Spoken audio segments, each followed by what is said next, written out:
Alright guys, welcome back to Sky Factory 2.5. For those of you that have watched the last few episodes and noticed that my audio was a little weird, I actually didn't notice, so sorry for those of you that it was like really annoying to, but it was mainly my air conditioner in my room that was causing my microphone to act weird. But so I have it off right now. Anything you hear now is just audio in the background that I can't deal with.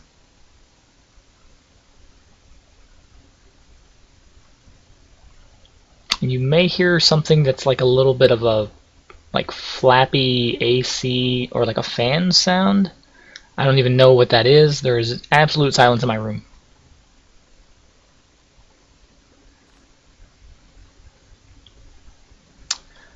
Oh, well, you can hear the farm from here.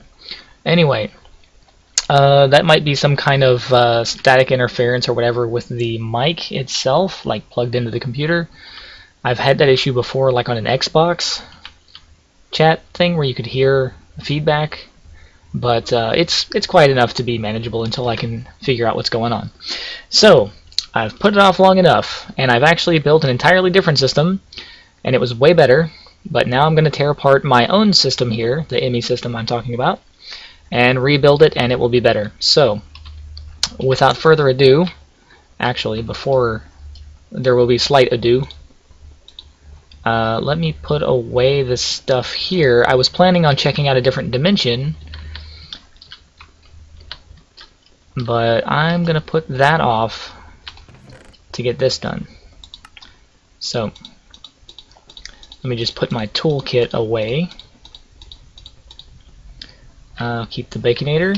So those of you playing along, if you get one of these Baconators from a loot bag, I'm pretty sure is the only way to get them. Oh, they have a recipe. You can craft them. My bad. I didn't know you could craft these. There's a crafting recipe. Little wood, iron, pink wool, and redstone. So this thing here, it will hold a bunch of any kind of, well, not any kind of, but lots of different kinds of bacon items or pork chops. And see, it says enabled, and there's a little red X. And it's also got a little 0 next to it. Well, if you have it in your hand, and you shift and right click, it will activate, and it'll pull in any of those items that are there listed. Up to one stack of one kind, and it'll tell you what it has and how many. And then now see it says enabled, and the little X is green. That means it's on. Also, the item in your hand should glow like it's enchanted. Now what it does is, anytime your hunger gets low enough, it will automatically eat one of those items for you. You can also manually eat from it if you hold right click, but I'm full right now. So you can eat early if you want to by just right clicking with it and eating it like it's food. And it'll pull from that stack of food that's in there. And you can have that anywhere in your inventory hotbar, or does it work here? No, okay, not the baubles. I tried, doesn't work.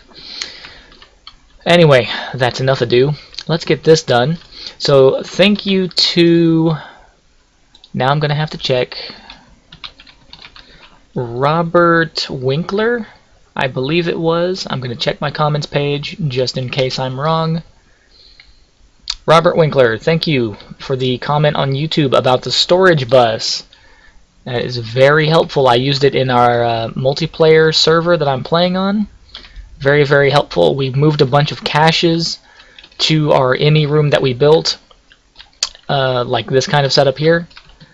We had from like a mob farm, and a bunch of processing caches from, let's say, like at the end of this line here, we would have a cache for every single ingot, dust, whatever that we were making. We are actually now using tesseracts to move them into the ME room, into their own caches, and then the caches are connected with storage buses to the system, so the system can see all those items without them taking up space in the system. So thank you for the comment there. Also, you either suggested and or challenged, I kind of took it more of a challenge, me to make the end cake system here run on cakes that were left over from the crafting process, and have it run with a culinary generator. So I switched out all of the item piping with the Ender IO item conduits, got all the filters and everything set up correctly for this, and there's our culinary generator. And it's been running for about 2 days now total. And so the deal is the entire crafting process is exactly the same, except this conduit here or this pipe here used to only go from there to there, but I went ahead and made it branch off and go down next to the generator here. It doesn't connect to anything else, and nothing else connects to here but the power, of course. And it's in round robin mode to accept cakes into here. So every other cake will go into the culinary generator to power the entire system here, and the ones that don't go there go into the crafter here to make end cakes out of. And there's pretty much always a back stock of cakes in there. I was also playing around with the idea of making it run on golden apples, but I usually don't have a back stock of those. There may be a few, but maybe not enough to actually run the system consistently, because even if this thing is at like 99% full and it takes a cake or golden apple, the extra energy just gets burned off and goes nowhere. So the cakes are holding up just fine, and I've got one right there. Let's go ahead and put this in. I did have the system turned off for a while, but due to the challenge I've turned it back on. I still have a couple of energy cables to switch out here, and I've got some lines to replace over there. You can see them from here, the thermal expansion pipes there, but pretty much the entire rest of everything is Ender IO conduit. I just recently switched these out, the energy conduits here in the cow farm. That was one of the last ones I did. So they're all done now. And I switched out all of the fluid transfer nodes that were here with conduit. I had a couple extra of these pressurized conduits left over. I think I had like 24 of them or so. And I wasn't using them for anything else, and this doesn't really need to be any kind of expedited or made faster, so I just used them here.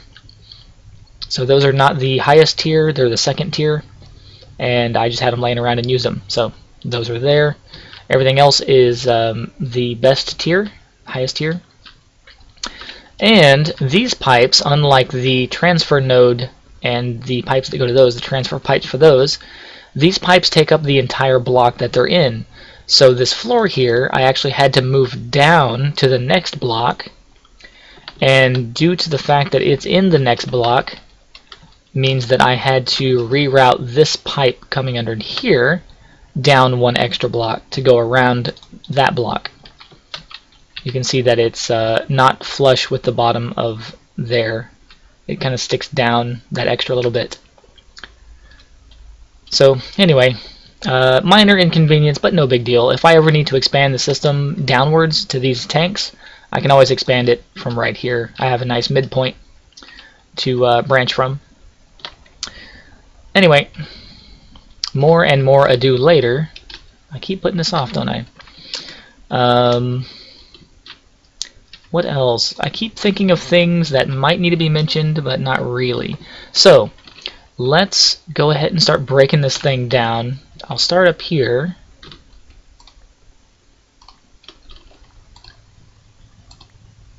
And we're going to use all of the parts that I have first. I'm going to need more inventory space. Let's use these chests over here. Bam.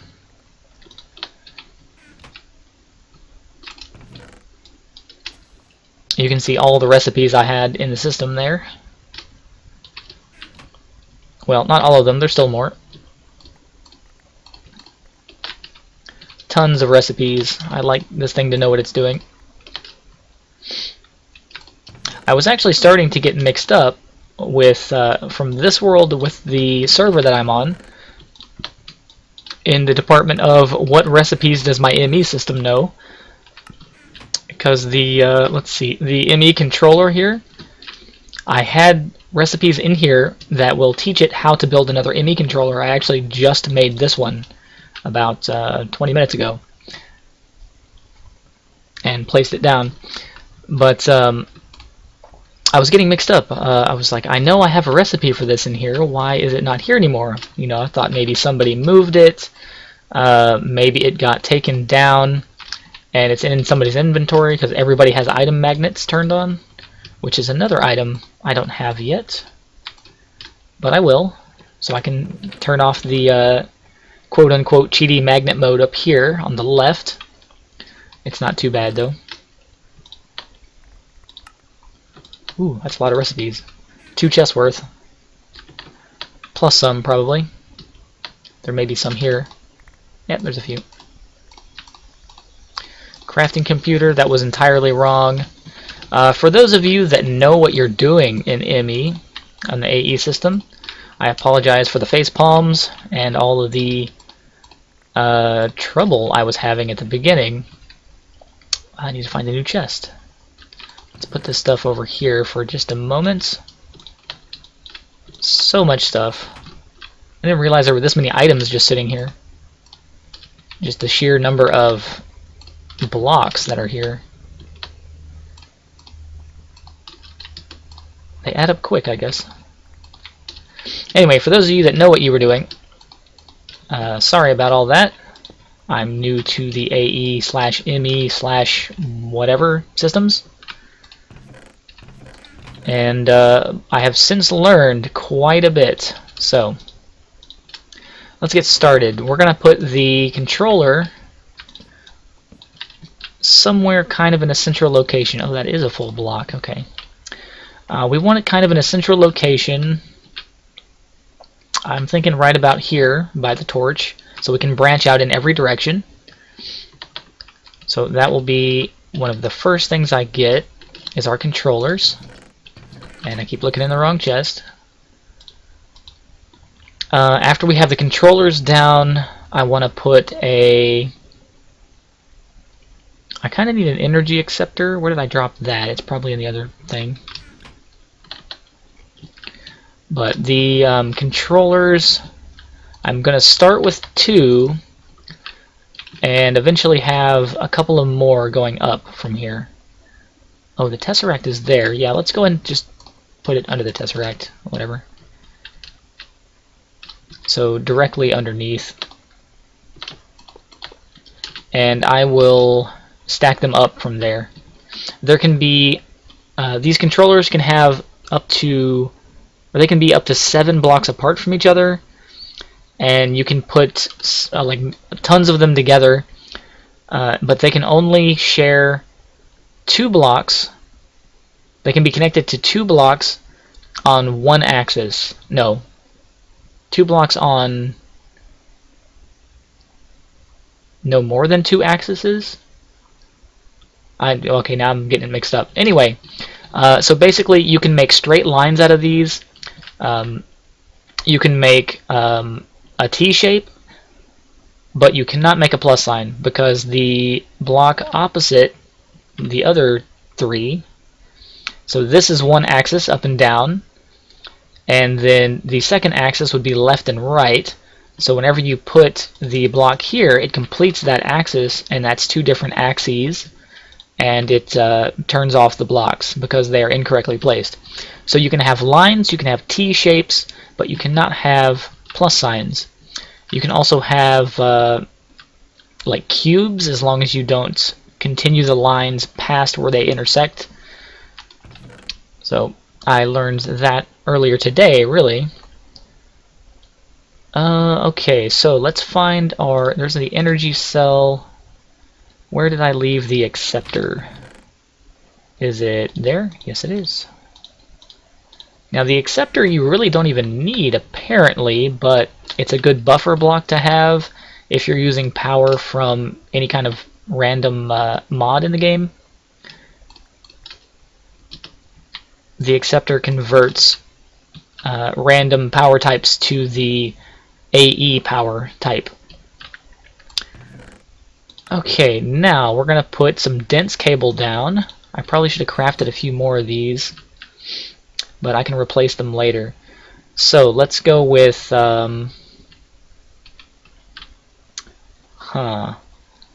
okay, the interfaces are going to be here. All the crafting stuff is going to be behind it. So we want the dense cable to be adjacent to the controllers. And these dense cables will hold 32 channels of information, which is how many devices you can have connected together, basically. And let me get underneath here real quick so I can place one under here, like so. Now that's how many things in a line you can have connected, and each thing you have connected uses its own channel of information to get back to the controller.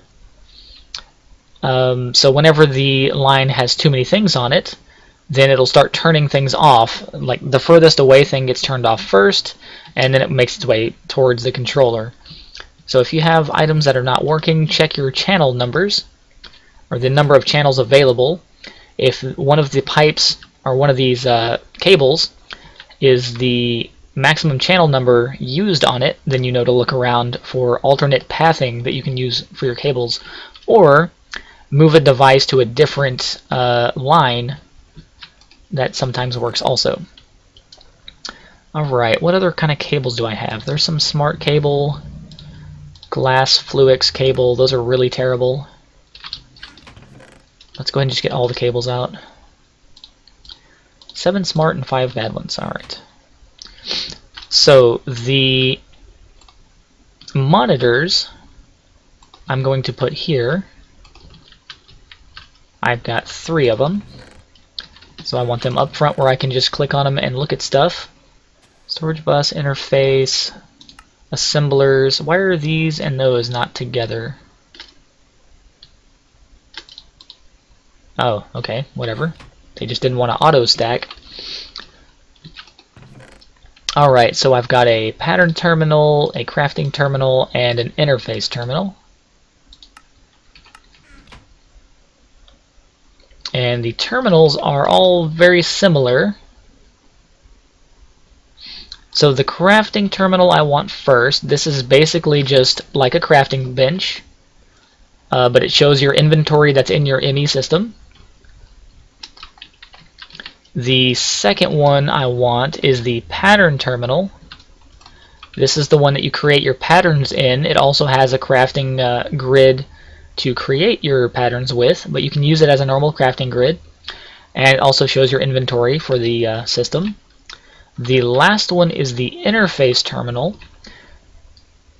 This one shows you all of the devices you have connected to your system to the interface, the system interface blocks or panels. Let's see, where do I have mine? Right here, the interfaces. Does that drive have drives in it? No, they came out. Okay, they're up there. So these interface blocks, if you connect those to an item, let's just put one down. See, now it says nothing. It's looking... the panel looks at all of the interface blocks, decides what they're attached to, and shows you all of the recipes that are inside there. Dang it, I keep trying to hit E to close that and then move. So whenever we attach this interface to a like a furnace, then it'll tell us the name of the furnace there, and it'll show us all the recipes that are in that interface that the furnace is supposed to be using. So let's see. Take this back down. I'm going to put all of my assemblers on one side and then all of my machinery on the other side. So let's get some more cable here. I've only got 4 smart cables.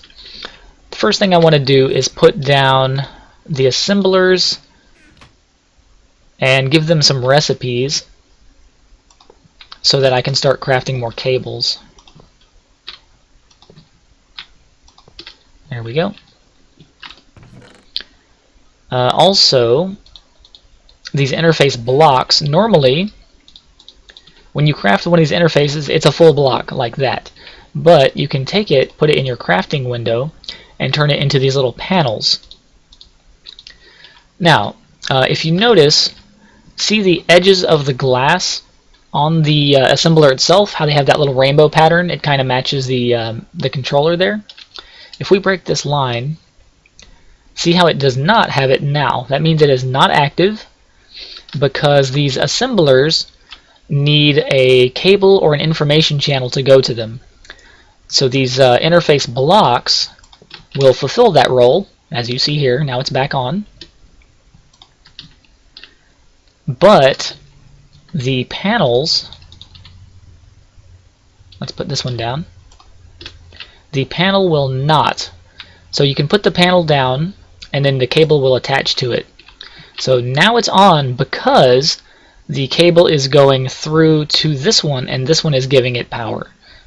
But if we get rid of that, now it's off because it does not share information or energy or whatever magical thing it's doing. It doesn't share through that interface panel. It has to be connected through directly through a cable, through another assembler, or through a interface block. There we go. Now it's back again. The downside is, if you use these panels, you can only attach them to one thing. So this panel only connects to this assembler. If I use the block, I can put the block down and have it connect to all of the assemblers that are adjacent to it in every direction, which is good or bad depending on how you want your system to be set up. But at the moment, I don't mind this way. I'm probably going to just put a cable there to power all these together. Because when I finish this, these should all cut off again because there's no way for it to communicate. Yeah, they're all off again. So we got this little crappy glass cable. I'm just going to do like that, and then they're all back on again. So the information channel thing I mentioned, see now it's at 5 of 32. So I'm pretty sure it's counting this one, this crafting terminal, as number 1. This interface is 2. This is 3, 4, and 5. And if you look at the cable here, this says 1 of 8 because this is only having one thing run through it. And then whenever you come down here, this one here joins onto it. So now we have 2, 3, 4, and then 5 running through this Fluix DINS cable here. So it's getting another information channel from somewhere else. So we look down, and it is indeed using, you can see the little blue line right there, 1 of 8.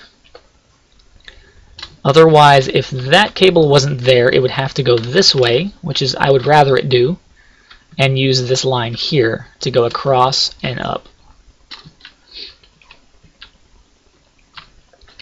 But this line is using 2, so 1 and 2, and that line is using 1 from here. Anyway, enough of that, enough of the channel routing and stuff. Let's put our recipes into the interfaces here so our assemblers can do work for us. Now I'm looking for cables. Let's see. There's DINS, Fluix, well, Smart DINS and Fluix cables. Are there any other ones? There's the quartz fiber, like the base for all of it. And what else might I need for these cables? Redstone, glowstone, that's all in our storage drives. Quartz fiber, Fluix crystal, wool. Okay, so we need to put our... I've got a lot more of those than I thought I did. We need to put our drive down. And this is basically the slot that you put hard drives into a computer, if you want to think of it that way. And I'm going to put it right here in the front so I can see it. And then we're going to get our storage drives out. These are all 64K drives that I crafted earlier, several days ago at this point.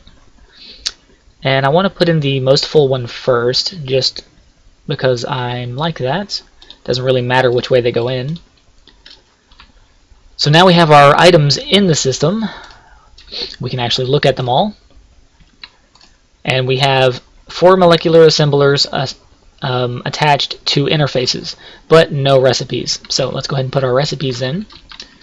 Now, one of the things I like to do, normally you'd go, okay, here's an interface connected to a crafting thing. Let's just put all 4 of these in there, right?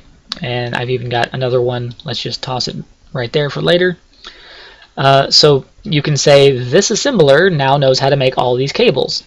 Well, if I tell it, hey, I want a dense cable, it has to go through all the different steps to make the dense cable, making this one first, then that one, then that one, then this one, unless we have the parts already in storage. But let's assume we don't for a second. Let's assume we only have all the raw materials and none of the cables crafted already. So it starts with all the base materials and starts at the beginning. It says, alright, I need to make a certain number of these out of this material, and then go from there, make the next one. Well, if it's not done making all the first ones yet, then it doesn't move on to make the second one. And then if it has one of those, or if it has enough of the first step to make the second step, but it's still working on more things of the first step, it won't jump ahead. It'll finish all the first one and then go to the second one. So what we can do is put the first step here, take the rest out, go down a row, put the second step here, go down a row, the third step here, and then the final step in the back. So now we can actually make every single step of the process to making these cables in parallel, instead of waiting on one assembler to make all of the different steps on its own. We can do this all in parallel. Now at the moment it won't craft anything. There's one more thing we have to do. We gotta go and get our actual crafting CPU. Just put this stuff away. We need to get our crafting CPU pieces and put them onto the system here somewhere. And those consist of crafting storage, and really that's all you need, but it would go fairly slow. The coprocessing unit, which tells you all of your information. Let's pull this cable out of here. I apparently missed a lot of cable here. And then also, so this tells you all the information and stuff. As far as I know, it gives information back to your controller and your monitors so you can see what's going on. These crafting units, they're basically just building blocks for the crafting computer if you need it to fulfill a certain shape. Otherwise they do nothing. And this crafting monitor is an optional piece that will actually display the item that is currently being crafted. Not each step in the process, only the final product that you told it to make, and it'll do a countdown of how many are left in the process. So this crafting unit here, this little base one, I'm going to turn that into something better. Let me make sure I'm not missing anything here. I think I've got everything I need for a moment. So let's put our crafting CPU together. Let's put the storage down. Let's put it there. Doesn't really matter. Now you notice it changed colors. That means it's active. Also, you can look in the tooltip above and see it says device online. So we can technically use that and these will all work. And that's the 64K crafting storage, so it will allow us to craft fairly complex or multiple of the same item without overloading. You can put multiple of these together to increase the number of things you can craft without having to worry about stopping and doing different steps. But most of the time, 164K is all I'm going to use. If I ever need more, I can always make more and add to this. Now, the coprocessing unit I'm also going to put here. You notice it also changed colors. This is a legitimate structure for the system. I'm going to put that down here just out of the way. And then the monitor, I'm probably not going to use, I'm going to just put it right there. Now it also changed colors. This is still a legit structure because it's a cube or rectangular cuboid shape. Now if I take this crafting unit, which is a legit block, let's take that one down. I can replace that with this. Still works totally fine. But if I put this block here, everything breaks because now it's not a cuboid structure. It's kind of a Tetris piece. Take it back down, put it here. Nope, same thing. So it has to kind of be a cube or a square or like a rectangle. So I think what I want to do is just leave this block out. It's fairly useless. The monitor I would rather have where I could see it from the front, but it's more or less an optional block. So I'm just going to leave it there. And this unit block, whatever, it's right there. I'm not going to do anything anyway. That'll just be there for looks until I decide what I want to do with it. So now now that we actually have more cable that I didn't know I had, let's start running some more cable down this way.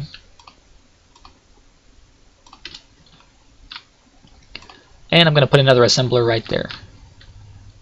We've got 3 smarts and 2 dents left. Okay, so I will hold off on using these other 2 dense cables probably. Let's start grabbing some machinery here, starting with I usually like to start with a furnace of some sort, usually like a redstone furnace in any kind of crafting setup or whatever. Like I used to have a redstone furnace over here. It has since been moved to right there. But our furnace is currently a ultimate furnace, and we're going to put it right there. Now the system doesn't know what the heck to do with that. There's no interface to it, so we have to put an interface on it. Where did I put? There they are. I've got one right there also. And I want to make the little panel because it is compact and nice looking. So the little dot there, if you noticed, it was kind of a whitish pink color. That means the device is not online. That means this interface is not working. And then it turned to blue, which means now it has a dedicated information line all the way back to the controller, and it will work. So now the system, instead of saying that there's nothing on that line, will say that we have an ultimate furnace on that line. It knows what that block is based on its name in the game. So we've got our ultimate furnace down. Let's say the next thing we want to put down is, I'd like there to be a pulverizer on this line, but I'm going to skip that for now. Oh, let me put this here. The next thing I'm going to put down, let's see, we've got an alloy smelter, and what other blocks did I have? Induction smelter. These chargers, I'm not even really going to use them. Some buses, and just a ton of patterns. Alright. The patterns I will add to the system later. I just kind of want to show you guys how this all works. So I'm going to leave a space for a furnace right there.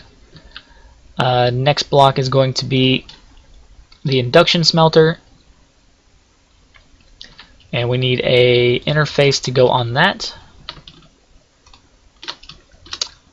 Alright, now here's the deal. We've got the interface. It's touching this unit. It's touching the induction smelter. The cable color is blue, so we know it has an information line. It's ready to go. So we go over here and look in the interface, scroll down, and it says nothing. So if you have this issue, here's the deal. These thermal expansion machinery, and probably several other mods, they have input and export slots on the sides of the machines that you can reconfigure. If you don't have the side of the machine configured of the machine that you want to connect to your system, it won't know what it is. It won't be able to communicate with it. See, now it has induction smelter because we have the top side of the machine there configured to either receive or export on that side. There we go. Induction smelter still on the list. So the interface where it connects to your machine, you want that to be the import. We want this to be where stuff comes into the machine, so those are going to be blue. If you want stuff coming out of your machine, which I will hook up to both of these, well, actually I can do all three, can't I? Let's put down our alloy smelter right there. Drop an interface right there. Let it connect. We're only up to 3 channels now. This has configurable sides as well. The top is set to pull because we're going to pull our items in from that side. So it should know that I have an alloy smelter. There it is right there. Alright, let's work on getting items out of these once they're completed. Now we're going to want to use this ME import bus. And I've got a few of these. And I want to get these.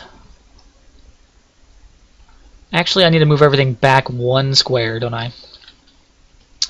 Yeah, let's move this all back 1 space. I have this laid out just a little bit incorrect from what I wanted it. So let's move that there. Take this block out. Take down our ultimate furnace. I'm going to replace that block just for a second. There we go. I'm going to want to get underneath here anyway in a moment. Or am I? No, I'm not. That's why I'm moving everything. Whatever. So interface, let's put that back there. Put this one here. I'm leaving the space where I'm going to put the like a redstone furnace or a regular furnace or something, probably, or no, a pulverizer. That's what it was. We're going to put a pulverizer there later. Anyway, let's get some smart cables down. I'm going to put these on the back right here. And I don't have enough to go all the way down, but whatever. So on these cables, I'm going to put an import bus.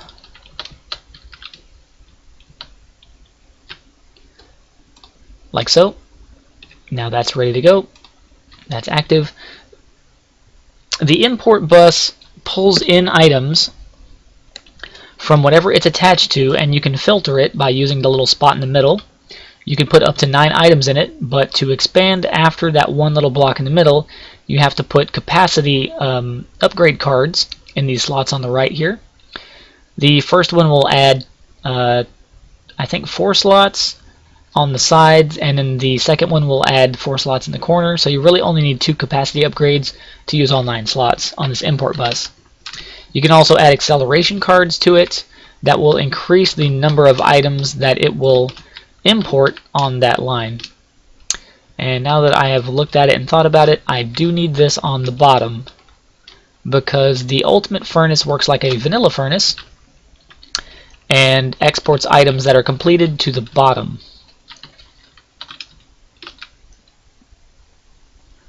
Yeah. And I will connect this to a cable here in just a second. Let me get this one right here.